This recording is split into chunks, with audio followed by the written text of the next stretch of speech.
Взлет и падение Рима. В великом гобелене человеческой истории лишь немногие цивилизации оставили столь неизгладимый след, как Римская империя. Его восхождение от скромного города-государства к левиафану территориального и культурного владычества олицетворяет зенит древних имперских амбиций. Возникновение Рима окутано мифами и легендами, а легендарное основание Ромула и Рема заложило краеугольный камень того, что впоследствии превратилось в грозную республику. Это государство, характеризующееся сложным сочетанием аристократии и демократии, таила в себе семена будущего имперского величия. Республика, несмотря на внутренние беспорядки и классовую борьбу, демонстрировала беспрецедентный империалистический пыл. Посредством серии безжалостных военных кампаний и хитрых дипломатических маневров он подчинил себе обширные территории Средиземноморского бассейна, создав империю беспрецедентного размаха. Однако само здание римского господства начало давать трещины под тяжестью собственных экспансионистских амбиций.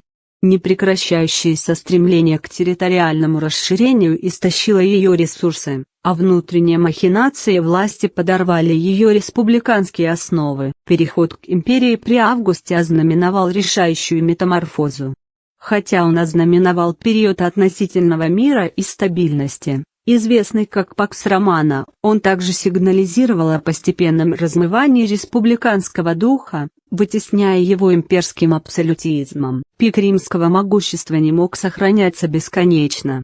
Обширные границы империи становились все более несостоятельными из-за внешних вторжений и внутреннего упадка. Экономические потрясения, бюрократическая вялость и ослабление военной мощи ускорили его постепенный упадок.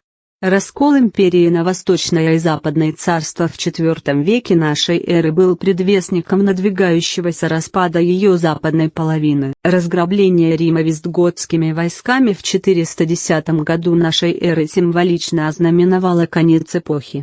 Падение Рима было не просто прекращением политического образования, но представляло собой монументальный культурный и исторический водораздел. Оно ознаменовало наступление Средневековья, и его наследие, несомненно, влияет на основу западной цивилизации и по сей день.